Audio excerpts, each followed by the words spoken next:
Captain Olivia Martinez stared through the viewport of the Earth vessel Horizon as the massive Confederation ship approached. Her heart raced. After centuries of wondering if humans were alone in the universe, first contact had finally happened, 3 weeks ago. Now she and her crew would be the first humans to meet with the Galactic Confederation's leadership. 2 minutes until docking, Captain, said Communications Officer Ryan Peters.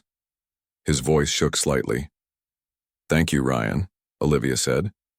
She straightened her uniform and looked at the 5 crew members chosen for this historic meeting. Remember, we represent all of Earth today. Let's make a good impression.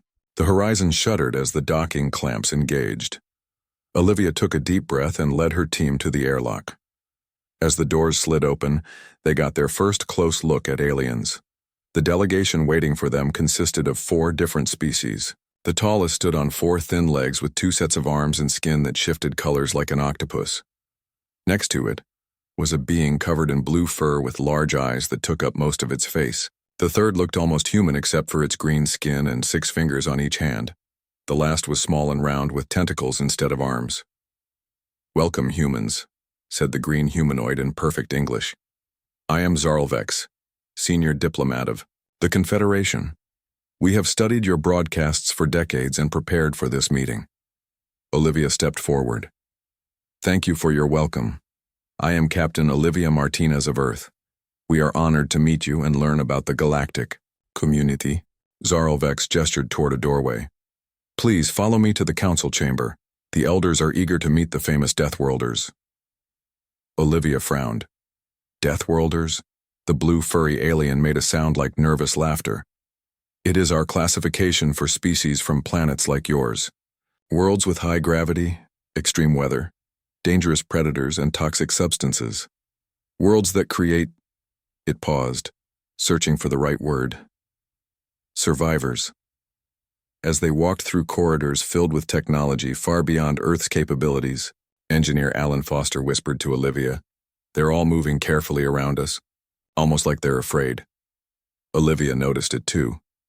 The aliens kept a distance from the humans, watching them with a mixture of curiosity and caution. The council chamber was a large room with a circular table. Seated around it were representatives from at least 20 different species. Zarlvex guided the humans to empty seats and the meeting began. We have observed Earth for many cycles, said an elderly alien with translucent skin through which Olivia could see pulsing organs. Your species has survived conditions that would exterminate most sentient life. You are stronger, faster, and more durable than most Confederation species. Your immune systems are terrifyingly robust, added another alien. What makes you sneeze could kill many of us. Alan leaned forward, fascinated. We had no idea. We've always thought we were quite fragile. Compared to what? Asked Zarlvex. Your bodies can process toxins that would poison most species. You can survive radiation levels that would kill others instantly. You heal from injuries that would be fatal to us. Olivia felt a growing unease. You make us sound dangerous. You are, said the translucent elder. But that is not why we hesitate. To welcome you fully into the Confederation. It is your behavior that concerns us most. Our behavior? Asked Olivia. Zarlvex touched a control, and a hologram appeared showing humans throughout history. A firefighter running into a burning building, a soldier jumping on a grenade, a person diving into rough water to save a stranger. Your species routinely sacrifices individual survival for others, said Zarlvex. You protect the weak. You risk the strong to save the damaged. This violates the fundamental law of the galaxy. Which is? Olivia asked, though she was starting to understand. Natural selection must be upheld, said all the elders together, as if reciting a sacred text. The strong survive, the weak perish. This is the way of a stable galaxy. Security Chief Greg Williams spoke up for the first time. You're saying helping others is wrong? It creates instability, explained Zarlvex. For 50,000 years, the Confederation has maintained balance by allowing natural processes to determine which species thrive and which fade. Non-interference is our highest principle. Olivia couldn't believe what she was hearing. You just watch if a species is struggling? If civilians are in danger? Of course, said the blue furry alien. How else would evolution select the fittest? When we discovered your tendency to protect the weak, many wanted to quarantine Earth permanently. Medical Officer Kelly Rodriguez spoke up. Our compassion is as much a part of our evolution as our physical strength. It's helped us survive as a species. An interesting theory, said Zarlvex politely, but one that goes against all Confederation wisdom. If humans wish to join the galactic community, you must abandon this dangerous protective instinct. The meeting continued for hours as the aliens explained the complex structure of the Confederation, their technology, and their expectations for new member species. The humans learned that they would be restricted in how they could travel through space and interact with other species until they proved they could follow Confederation principles. As they returned to their ship for the night, Olivia gathered her team in the conference room. Thoughts? She asked. Their technology is incredible, said Alan. We could learn so much from them. But at what cost? Kelly argued. They're asking us to abandon what makes us human. Greg nodded. I don't like how they look at us. Like we're dangerous animals. They need to tame. Before Olivia could respond, Ryan burst into the room. Captain, we're receiving a distress call from a nearby system. Some kind of research vessel with civilians aboard. They've been hit by a solar flare and are drifting toward a gas giant. Zarlvex, who had escorted them back, stepped forward. You must ignore this call, Captain Martinez. Ignore it? Olivia was shocked. There are people in danger. This is precisely what we discussed, said Zarlvex firmly. Non-interference is our way. If they cannot save themselves, then natural selection has made its judgment. Olivia looked at her crew, then back at Zarlvex. I understand your principles, but you need to understand ours. We don't abandon people who need help. If you interfere, Zarlvex warned, humanity may never be welcomed into the Confederation. Olivia straightened her shoulders and looked directly into the alien's eyes. Then perhaps we need to show you a better way. The alarm continued to sound, as the distress call repeated. A decision had to be made, and for Olivia Martinez and her crew, there was really no choice at all. The emergency lights flashed red throughout the Earth vessel horizon as Captain Olivia Martinez called her team together. Ryan, what do we know about the distress signal? She asked. Communications Officer Ryan Peters studied his screen. It's coming from a research vessel called the Nellery. They were studying a gas giant's atmosphere when they got hit by a solar flare. Their engines are down, and they're being pulled into the planet's gravity well. Any information on who's aboard? Olivia asked. The transmission mentions 12 children, Ryan said quietly. The room fell silent. Zarlvex, who had remained to monitor the humans, spoke up. Captain Martinez, I must remind you that Confederation law prohibits interference. These Thelforans knew the risks of their research. Kelly Rodriguez, the medical officer, turned to the alien diplomat. There are children on that ship. Yes, Zarlvex replied calmly. If they survive, they will have proven their fitness. If not, their species will be stronger without their genetic contribution. Greg Williams, the security chief, clenched his fists but said nothing. Alan Foster, the engineer, was already running calculations on his tablet. The Nalari will be crushed by the gas giant's gravity in less than 6 hours, Alan reported. But if we leave now, we have a chance to reach them. Olivia looked at Zarlvex. I understand your laws, but we will not sit here and let children die when we can help them. Then you choose to defy the Confederation? Zarlvex asked. We choose to save lives, Olivia replied.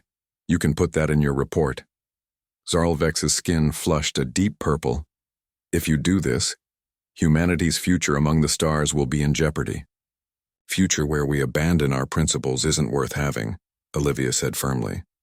Ryan, tell the engine room to prepare for maximum burn. Alan, Greg, Kelly, you're with me on the rescue shuttle. As the team prepared to leave, Zarlvex made one final attempt. Captain, the diplomatic consequences can wait, Olivia interrupted. Right now, there are children who need our help. 20 minutes later, the rescue shuttle launched from the horizon. Olivia had left her second in command, Lieutenant Steve Baker in charge of the main ship with orders to maintain diplomatic relations with the Confederation. Alan, how much time do we have? Olivia asked as their shuttle accelerated toward the distress signal. 4 hours until the Nalari enters the crush zone, Alan replied, not looking up from his instruments. We'll reach them with about 40 minutes to spare if nothing goes wrong. And if something goes wrong? Greg asked. Alan finally looked up. Then we all get to see what the inside of a gas giant looks like. Kelly was checking her medical supplies. Ryan said there were 12 children. Any word on adult survivors?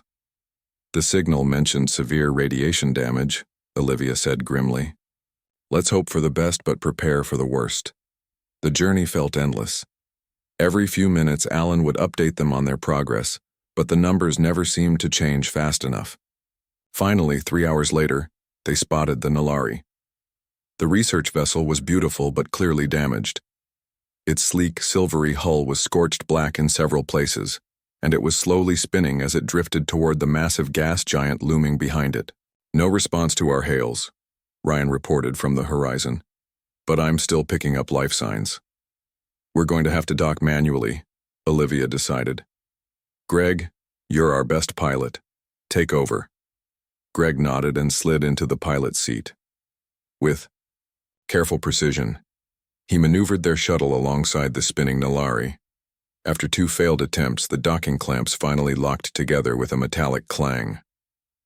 Suit up, Olivia ordered. We don't know what conditions are like in there. The team put on their environmental suits and tested the seals. Once everyone was ready, Olivia led them through the airlock and into the Nalari. The interior was dark, lit only by emergency lights and the occasional spark from damaged systems. The artificial gravity was failing, causing objects to float eerily through the corridors. Life support is minimal, Alan reported, checking his scanner. And the radiation levels are high. Our suits will protect us for now, but we need to hurry. They found the first body in the control room. A Thelphoran officer slumped over the navigation console. Its 4-armed body was still, and its skin had turned a dull gray. Kelly checked for life signs but shook her head. This one's been dead for hours, she said. The radiation was too much.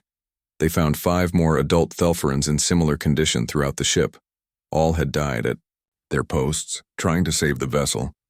The children must be somewhere else, Olivia said, fighting back her growing fear that they were too late. Alan studied his scanner. I'm picking up life signs from a compartment 2 levels down. It's heavily shielded. Might be a safe room, the E. Team made their way down, moving carefully in the unstable gravity. When they reached the door to the safe room, they found it sealed with an alien locking mechanism. I can override this, Alan said, connecting his tablet to the control panel. After a minute of work, the door slid open with a hiss. Inside, 12 small Thelphorans huddled together in the center of the room. They looked like miniature versions of the adults, 4 arms, smooth gray skin, and large eyes that now widened in terror at the sight of the humans. They're scared of us, Kelly said softly. One of the children spoke rapidly in a language none of them understood. Olivia raised her hands to show she meant no harm. Ryan, she called over the comm, ask Zarl how we can communicate with Thelphoran children. After a moment, Ryan replied, he says their translator devices should be on their wrists. But he also says, and I quote, the Confederation will view this as a serious violation of our principles. Noted, Olivia replied dryly. She spotted small devices on each child's upper left arm and gestured to them, making talking motions with her hand. One brave child stepped forward and adjusted its device. Are you Deathworlders? It asked in halting English. We're humans, Olivia replied gently. We've come to help you. But our teachers said Deathworlders are dangerous, the child said. They said you kill for pleasure and never help the weak. Not everything your teachers told you was right, Kelly said, kneeling to be at eye level with the child. We're here to take you home. Suddenly, the ship lurched violently, throwing everyone off balance. Alan checked his scanner. We're entering the outer atmosphere, he reported urgently. The gravity is pulling us in faster than I calculated. We have maybe 20 minutes before we're too deep to escape. Olivia made a quick decision. Kelly, get the children to our shuttle. Greg, help her. Alan, can we do anything to slow our descent? If I can restart their engines, maybe, Alan said. I'll need to get to the engine room. I'll come with you, Olivia said. As Kelly and Greg began guiding the frightened children toward the shuttle, Olivia and Alan raced to the engine room. Time was running out and the gas giant was waiting. The engine room of the Nalari was a mess of twisted metal and sparking wires. Olivia and Alan worked quickly, their environmental suits protecting them from the radiation that had killed the Thelphoran engineers. Can you fix it? Olivia asked, watching Alan examine the alien technology. Maybe, Alan replied, connecting his tablet to what looked like a control panel. Their systems are different from ours, but the basics of propulsion are universal. I need to redirect power from their life support system since those are failing anyway. While Alan worked, Olivia stayed in contact with Greg and Kelly. How are the children doing? She asked over the comm. Scared but cooperative, Greg replied. We're loading them onto our shuttle now. But Captain, we have a problem. The shuttle was designed for 6 people, not 14. With all 12 children, there's only room for one more adult, Olivia thought quickly. Get the children secured, then Kelly stays with them. You come back to help us with the engines. Yes, Captain, Greg acknowledged.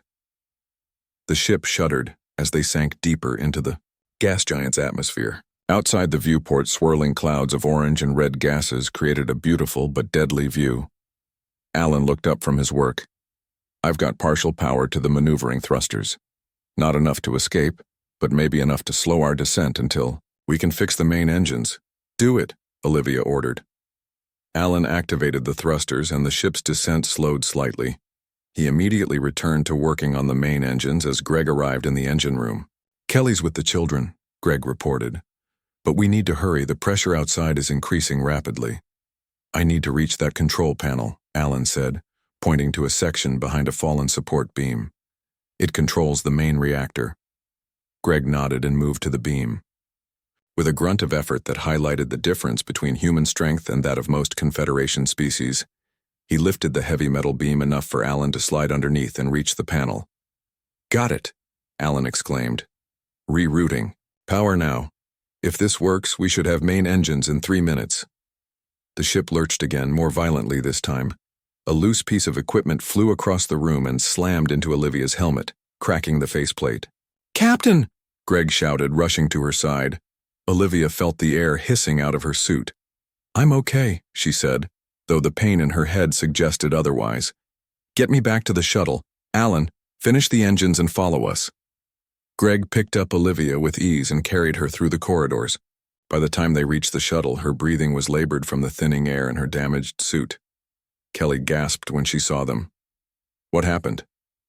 Suit breach, Greg explained, placing Olivia on an empty seat. How fast can you seal it? Kelly grabbed her medical kit and worked quickly to apply a temporary patch to Olivia's helmet. This will hold for now, but she needs proper medical attention soon. The Thelphoran children watched with large, frightened eyes. The eldest, who had spoken to them earlier, approached Olivia. You are injured because of us, the child said, voice trembling. Our teachers said Deathworlders only care about themselves, but you are risking your life for strangers. Before Olivia could respond, the ship rocked violently. Over the comm, they heard Alan shout in triumph, Engines online, get ready for a rough ride. The Nalari shuddered as its main engines fired, fighting against the gas giant's powerful gravity. For a moment it seemed like they might not be strong enough. Then the ship began to rise, slowly at first, then with increasing speed. We're clear of the crush zone, Alan reported several minutes later as he entered the shuttle. But the engines won't hold for long. We need to abandon ship. Greg detached their shuttle from the Nalari and piloted them away just as the research vessel's engines failed completely. They watched in silence as the ship was pulled back toward the gas giant. Thank you for saving us, the Thelphoran child said. My name is Ela. We will remember what you did. Kelly smiled at the child. That's what humans do, Ela. We help those who need it. The journey back to the horizon, was tense. Olivia's condition worsened as the temporary seal on her helmet began to fail. By the time they docked with the main ship, she was barely conscious. Lieutenant Baker met them at the airlock, along with Zarlvex and 2 other Confederation officials. Their expressions made it clear that the humans were in trouble. "Captain Martinez requires immediate medical attention," Kelly said, supporting Olivia as they exited the shuttle. "Our medical facilities are superior to yours," said one of the Confederation officials, a tall, slender alien with bird-like features. "We will treat her injuries." "And then," Zarlvex added coldly, "you will all face a tribunal for violations of Confederation law." Lieutenant Baker stepped forward. "With all due respect, our people just saved 12 children. Is that really a crime?" "Interference with natural selection is our most serious offense," the bird-like official replied. "The Confederation Council has convened an emergency session to address this incident. You will all be placed under custody until the tribunal." As Olivia was taken to the medical bay, and the rest of the crew was escorted to secure quarters, messages about the rescue were already spreading throughout the Confederation networks. The story of Deathworlders risking their lives to save Thelferin children was causing a stir among dozens of species. 3 days later, Olivia stood before the tribunal. She had recovered from her injuries thanks to the advanced Confederation medical technology, but now faced a different kind of danger. The Great Hall was filled with representatives from hundreds of worlds, all curious about the humans who had defied their most sacred principle. "Captain Olivia Martinez of Earth," announced a deep voice. "You and your crew stand accused of evolutionary interference, a crime that typically results in species-wide quarantine. How do you plead?" Olivia looked around the vast chamber. Among the stern faces of the elder races, she noticed younger species watching with what seemed like admiration. The Thelferin children sat in a special section, Ela at the front. "If saving innocent lives is a crime in your confederation," Olivia said clearly, "then we are proudly guilty." A murmur ran through the crowd. The trial of the Deathworlders had begun, and its outcome would change the galaxy forever. The tribunal chamber fell silent as Prosecutor Janvul presented the case against the humans. A tall being with 6 eyes arranged in a circle around his head, Janvul moved with the confidence of someone who had never lost a case. For 50,000 years, the Confederation has maintained order through one simple principle. Natural selection must not be interfered with, Janvul said. Species rise or fall based on their own merit. The strong survive, the weak perish. This is the foundation of galactic stability. Olivia sat with her crew at a table in the center of the chamber. They had been allowed to clean up and change into fresh uniforms but remained under guard. Around them, hundreds of aliens from various species watched with interest. "The humans knew our laws," Janvul continued. "They were explicitly warned, yet they chose to interfere with natural selection by rescuing individuals who would have perished due to their own species' inadequate planning and technology." Janvul activated a large display screen that showed historical images from Earth. "This is not an isolated incident for humans," he said. "Their entire history is filled with examples of this dangerous behavior. They build hospitals for the sick instead of letting disease eliminate the unfit. They rescue people from natural disasters instead of allowing nature to select the most capable survivors. They even risk their lives for other species with no evolutionary benefit to themselves." The images showed firefighters saving people from burning buildings, doctors treating patients, and rescue workers helping during floods and earthquakes. Janvul presented these as evidence of humanity's dangerous tendencies. But Olivia noticed many of the younger species in the audience seemed impressed rather than horrified.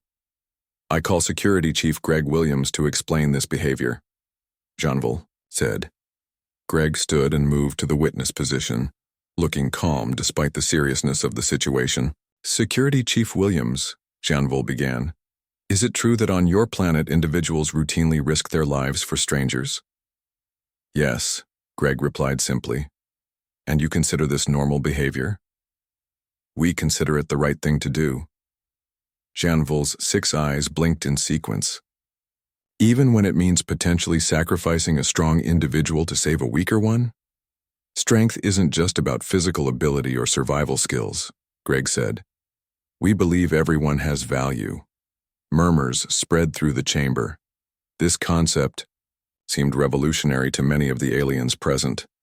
And this rescue mission, Janvol continued, you knew it could result in humanity being excluded from the Confederation, yet you proceeded anyway. Why?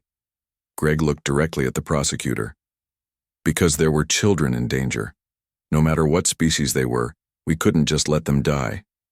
Back in their quarters after the first day of the tribunal, the human crew talked about their situation.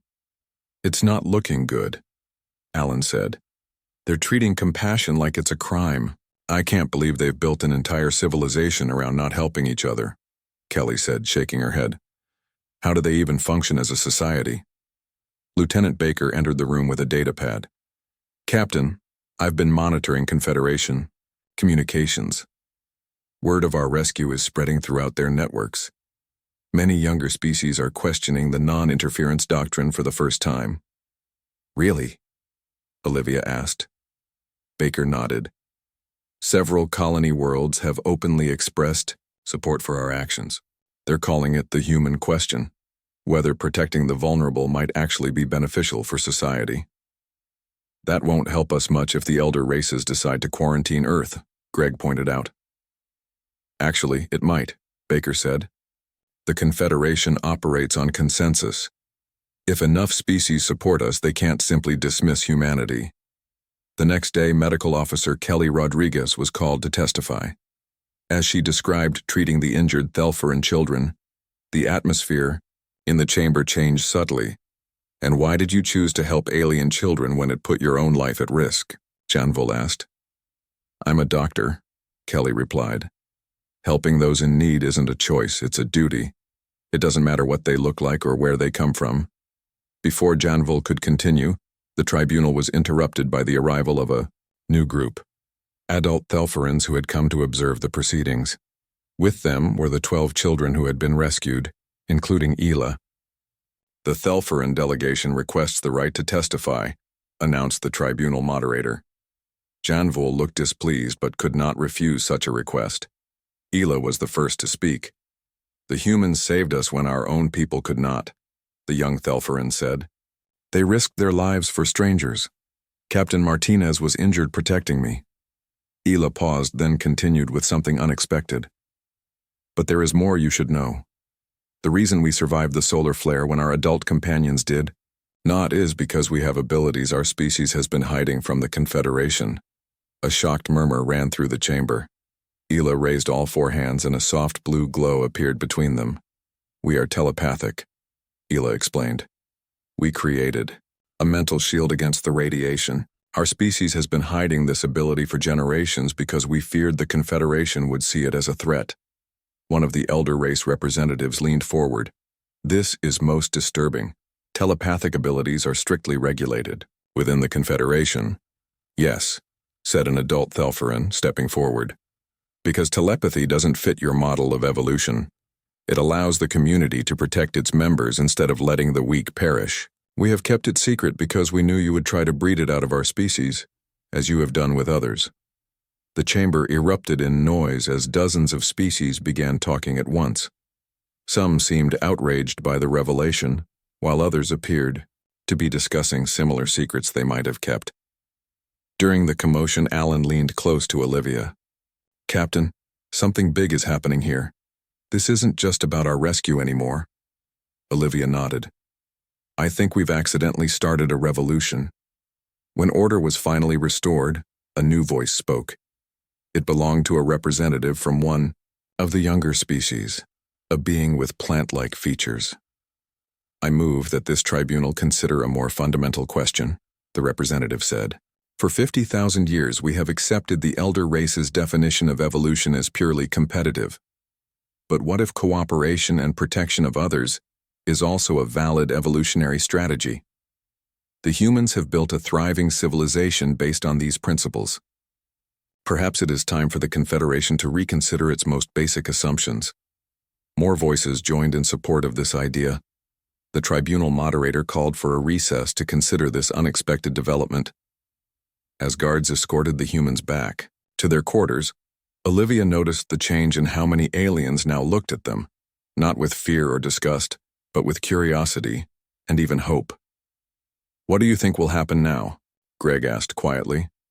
Olivia watched as Ela and the other Thelferan children were surrounded by representatives from a dozen different species, all eager to learn more about their hidden abilities. "I think," she said slowly, "that the galaxy is about to change, and somehow we're right in the middle of it." 6 months had passed since the tribunal began. What started as a simple case against a handful of humans had grown into the greatest political upheaval the Confederation had seen in 50,000 years. Olivia stood at the viewport of a new ship, the Earth vessel Unity. It was larger than the horizon and incorporated Confederation technology freely shared by the younger species, who had joined what was now called the Alliance of Mutual Protection. "Captain, we're receiving a transmission from New Thelfora," said Ryan Peters from his communication station. "Ela wants to speak with you." Olivia smiled. "Put her through." The main screen lit up with the image of Ela, who had grown taller in the past 6 months. The young Thelferan now served as a junior diplomat for her people. "Captain Martinez, we've confirmed that 5 more worlds have left the Confederation to join our alliance," Ela said excitedly. "The Jarun, the Mystari, and 3 colony worlds from the Outer Rim." "That's wonderful news," Olivia replied. "How are the new telepathy schools working out?" "Very well. Kelly's teaching methods are helping many of our children develop abilities that would have been suppressed under Confederation rule. Other species are discovering similar abilities they've hidden for generations." After the revelations at the tribunal, the Confederation had split into 2 factions. The elder races and their loyal followers maintained their commitment to strict natural selection. But 27 younger species, led by the humans and Thelferans, had broken away to form the Alliance of Mutual Protection. Alan Foster entered the bridge with a datapad. "Captain, the new shield technology is fully integrated with our systems. The Vistari engineers say it will increase our defensive capabilities by 300%. "Excellent work, Alan," Olivia said. "And how is the joint research project going?" "Better than expected," Alan replied. "Turns out when species share knowledge instead of competing, progress happens faster.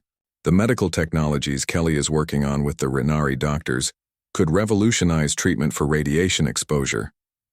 The Alliance operated on fundamentally different principles than the Confederation. Member species freely shared technology, protected each other's interests, and most importantly, responded to distress calls from any ship in danger, regardless of origin. Greg Williams arrived on the bridge. "Captain, our security teams are in position around the Navari colony. The Confederation fleet is holding position at the edge of the system, but they haven't made any aggressive moves yet. The Navari were the latest species considering leaving the Confederation. Located on a resource-rich planet, their decision had prompted the Confederation to deploy a fleet as a show of force." "Let's hope they're just posturing," Olivia said. "The last thing we need is open conflict." "The Navari representatives are ready to meet with you," Greg added. "Their leadership is divided on whether to join us." "Understandable," Olivia replied. "It's a big decision to reject 50,000 years of tradition." Later that day, Olivia met with the Navari Council in their grand meeting hall. The Navari were an elegant species with translucent skin and long, graceful limbs. "We understand the appeal of your alliance," said Elder Navari Soren, "but the Confederation has maintained stability for millennia. Your way is untested and potentially dangerous." "Change always involves risk," Olivia acknowledged. "But ask yourselves this. In those 50,000 years, how many of your people have been left to die because helping them would violate Confederation doctrine? How many discoveries and abilities have been suppressed because they didn't fit their narrow view of evolution?" A younger Navari named Liran spoke up. 2 cycles ago, my child was caught in a mining accident. Confederation law forbade a rescue, as it was deemed natural selection. If humans had been there, would you have helped?" "Without hesitation," Olivia replied. In our alliance, we believe that protecting each other makes us all stronger, not weaker. The debate continued for hours. As night fell, a message arrived that changed everything. Captain Martinez. Ryan's voice came through her communicator. The Confederation fleet is powering weapons. They're targeting the Navari capital city. The council chamber erupted in panic. Olivia quickly contacted her ship. Greg, deploy our defensive units. Alan, get the shield technology online for the city. Ryan, send an emergency message to all Alliance ships in the sector. Within minutes, human and Alliance vessels moved into position around the Navari planet. The newly developed shields, combining technologies from 6 different species, covered the major population centers. The Confederation flagship opened a communication channel. On the screen appeared Zarlvex, now promoted to Admiral. "This is your final warning," he said. "The Navari will remain in the Confederation. Your interference in our affairs ends now." Olivia stood firm. "The Navari have the right to choose their own path. The Alliance will protect them while they make that decision freely, without coercion." "You Deathworlders never learn," Zarlvex said with disappointment. "Your protective instincts will bring chaos to a galaxy that has known order for 50 millennia." "Perhaps the galaxy needs a little chaos to grow," Olivia replied. "Evolution isn't just about competition, Zarlvex. It's also about cooperation, adaptation, and yes, protection of others." For a tense moment, it seemed conflict was inevitable. Then, unexpectedly, several ships in the Confederation fleet powered down their weapons. 3 vessels broke formation and moved to join the Alliance position. "What is the meaning of this?" Zarlvex demanded. A new voice joined the communication. "Many of us have questioned the old ways since the humans showed us another path. We will not fire on people seeking freedom to choose their own future." More Confederation ships began powering down weapons. On the planet below, the Navari Council watched in amazement. "It seems," Elder Soren said quietly, "that the Confederation itself is evolving." In the following days, representatives from both the Alliance and the Confederation met on neutral ground to begin peace talks. The strict doctrine of non-interference was openly debated for the first time in thousands of years. 1 month later, a historic document was signed. The Martinez Accord, named after the human captain who had started it all by refusing to ignore a distress call. The agreement established new principles allowing for protection of sentient life, while still respecting the sovereignty of all worlds. As Olivia watched humans and aliens working together on the Unity's bridge, she reflected on how far they had come. What began as a simple rescue mission had changed the course of galactic history. In the ship's educational center, Kelly was teaching a class of mixed-species children, including several young Thelferans. Through the viewport, Olivia could see them practicing both their telepathic abilities and basic first aid. "Quite a change from when we first arrived," Alan said, joining her. Olivia nodded. "They told Deathworlders not to protect the weak, but we did it anyway. And look what happened. We made the galaxy stronger," Alan replied. Around them, the stars shone bright with possibility, as a new era of cooperation and compassion spread across the universe.